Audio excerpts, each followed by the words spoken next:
Hammaga salom, sizlar bilan Shahor To'la. Afsuski, hamma narsani boshlanishi bo'lgandek oxiri ham mavjud. 2026-yilga kelib biz sevgan 3 ta legendarniy iPhone'lardan xayrlashish arafasida turibmiz va aynan o'sha 3 ta telefon iPhone XS, XR va XS Max. O'zi nimaga eskiryapti va nimasi eskirdi va nimaga bo'lmaydi va minimal qanaqa budjetni qo'shib yangi iPhone'larga, qaysi iPhone'larga almashtirishni maslahat beraman. Aynan hamma narsani bugungi videomizda bilib olsanglar bo'ladi. O'rtoqlar, sizlardan faqatgina bitta narsa so'rab qo'ygan bo'lardim videomizni boshidan. Shunchaki bir dona obuna bo'lib qo'ysanglar, Xudo xohlasa 40 mingta bo'lishimizga 2 mingta obunachi qoldi. Sizlarni bir dona podpiskanglar menga katta motivatsiya bo'ladi. Shuning uchun videomizni boshlashdan oldin обязательно obuna bo'lib qo'yinglar. Va priyolarimni chiroyli qilib yasab berayotgan Timurga alohida rahmat aytib ketamiz. Kanalni ekraninglar va opsiyasida qoldirdim. Kimga mendaqa dizayn ishlari kerak bo'lsa, o'tinglar, meni nomimdan boshlaylar, chiroyli skidkalar qilib beradi. Обязательно videomizni endi boshlasak ham bo'ladi. Obuna bo'lib qo'ygan bo'lsanglar. Xo'sh, almashtirishimizning birinchi sababi bu telefonimizni o'zi yoshi anchagina ko'tarib qoldi. Ishlab chiqarilganiga qariyb 6 yil bo'ldi. 7 yilga qarab ketmoqda. Va bilasizlar, iPhone'lar o'zini telefonlariga 6 yilgacha iOS'ga обновление berishga garantiya beradi. То что 6 yildan beri bemalol обновление bo'lib kelyapti. Va bilasizlar, iPhone XS Max ana endi iOS 26 ni podдержка qilmaydi. To'g'ri, bu narsa unaqa strashni emas, lekin baribir ham telefonimiz ham texnik, ham funksional tomonlama orqada qolishni boshladi degan. Shoh, shunda aytibsan, texnik jihatdan уже eskirishni boshladi, уже podдержка qilib bermaydi yangi versiyalarni debsan. Shunda telefonimiz qotyaptimi desanglar, yo'q, telefonimiz umuman qotmaydi. Aynan kundalik hayotda ishlatayotgan edi. Faqatgina batareyasini inobatga olmaganda, ana endi shuncha yil o'tdi, batareyasini yomkisi ko'pi anchagina tashab qoldi.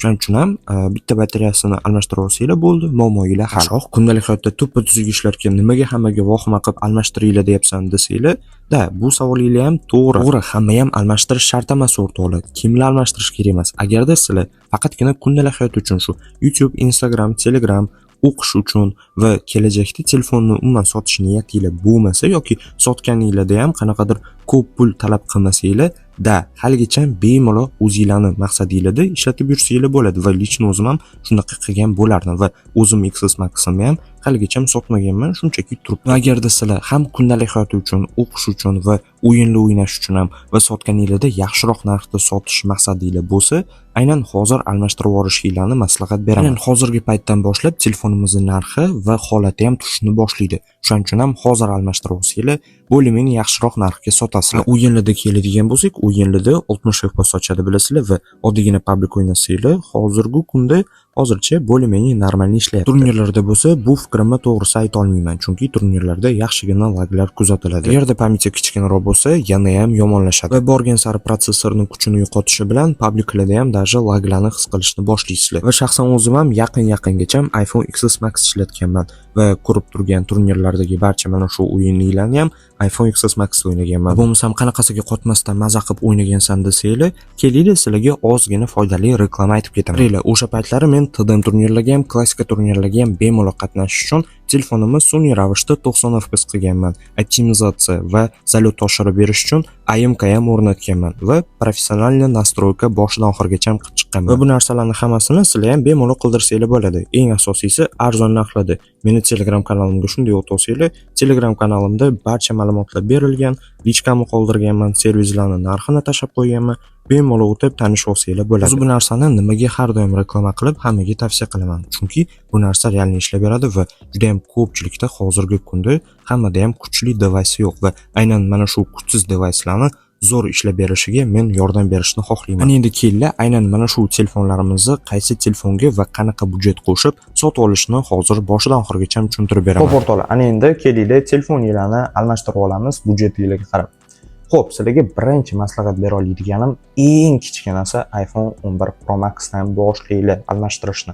Примерно $100 dan $150 ham almashtirib olsanglar bo'ladi. Hozir sizlarga hisoblab beraman, qaranglar.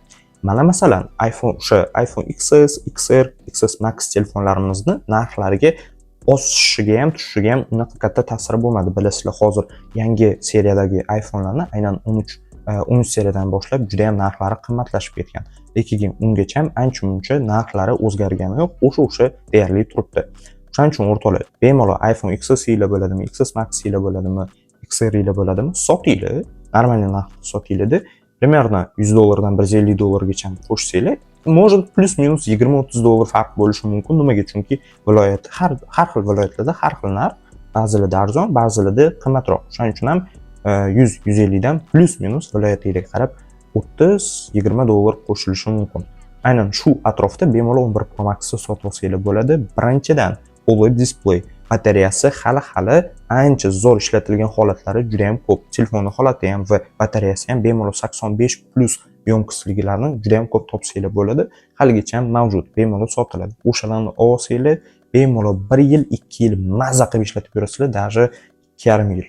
Shuning uchun ham maslahat beraman 11 Pro Max. Nimaga 11 Pro emas yoki 11 ni o'zi emas? Chunki 11 ni o'zida yo'nqis juda ham ko'p ishlatiladi, juda ham ko'p sotuvdi. Aynan shuni hisobiga ham yaxshi yo'nqisdagini va kattaroq pamyatdagini topish qiyin va displey IPS bilasizlar, uncha ham tavsiya qilmayman to'g'risi.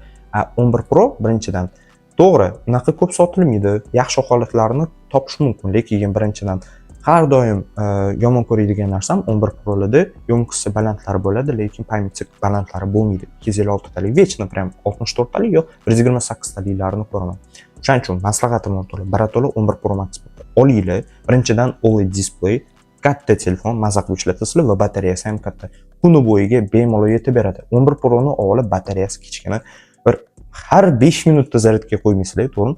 Ertalab olasizlar, obedda уже zaryadkasi tamom bo'ladi. Lutchi prям 11 Pro Max ni 85 yo'nqis plus tagini olsanglar, bemalol sizlarga kuni bo'yiga maza qilib ishlatishingizga yetadi va PUBG Mobile da ham qolgan dasturlarda maza qilib ishlatasizlar va narxi ham 1-2 yil ichida unaqa katta farq bilan tashavermaydi, chunki holatda maydalashib, sekin-sekin eski boradi.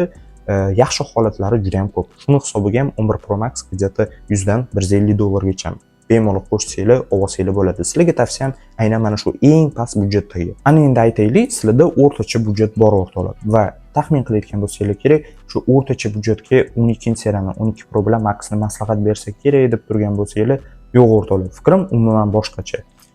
Lutchi prям undan ko'ra 11 Maxni olgandan qanaqadir ma'no sal ko'proq ko'raman. Chunki tasavvur qilinglar, o'rtacha normal kichkina pul emas, o'rtacha budjet qo'shyapsizlarda, yana qaytadan 60 Hz ga qaytyapsizlar. To'g'risi bu narsadan umuman ma'no ko'rmayman men. To'g'ri, funksional tomonlama 11 ga qaraganda yaxshiroq bo'lishi mumkin, kamerasi yaxshiroq bo'lishi mumkin, lekin shuncha pul to'lab men yana 60 Hz ni sotmagan bo'lardim.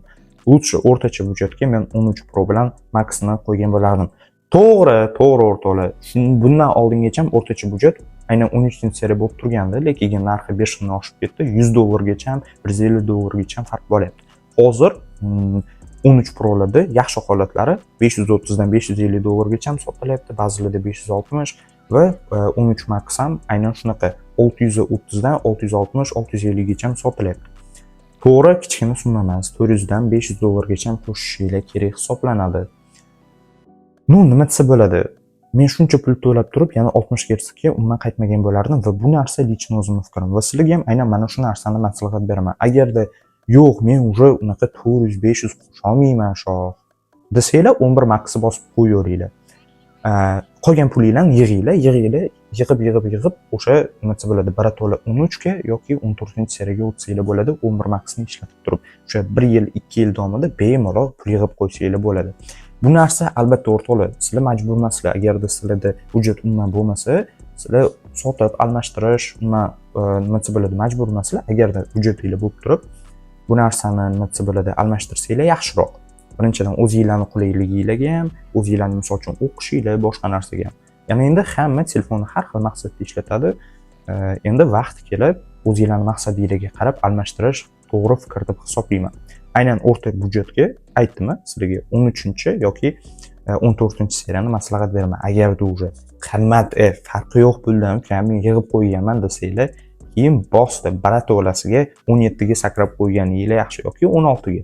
Chunki to 10-seriyadan o'rtoqlar, ishonaveringlar, 17-seriyaga sakrasanglar, bundan anchagina katta ma'no bor. Yo 17 yo 16. Ja bo'lsa 15 ham bo'laveradi o'rtoqlar. Meni fikrim aynan shunaqa. Endi budjeti nima desa bo'ladi? 10-seriyani almashtirganlar, ishlatayotganlar katta budjetga bemalol sakra oladimi yo'qmi, unisini bilmadim. Lekin barato'lasiga pulingiz bormi? maqsadinglar aniqmi? Misol uchun pulinglarni chiqarib olasizlarmi? Sizlarni nimasi bo'ladi? Qanaqadir maqsad bilan telefon ishlatyapsizlarmi? To'lasiga sakragan ham yaxshi o'rtoqlar. Ana endi hammani har xil hujjati bor, o'shanga qarashinglar kerak bo'ladi. Shu bilan o'rtoqlar, bugungi videomiz ham oxiriga yetib keldik. Agarda videom sizlarga yoqqan bo'lsa, men juda ham xursandman. Qanaqadir ma'no, mantiq topgan bo'lsanglar, meni eng asosiy maqsadim shu o'rtoqlar.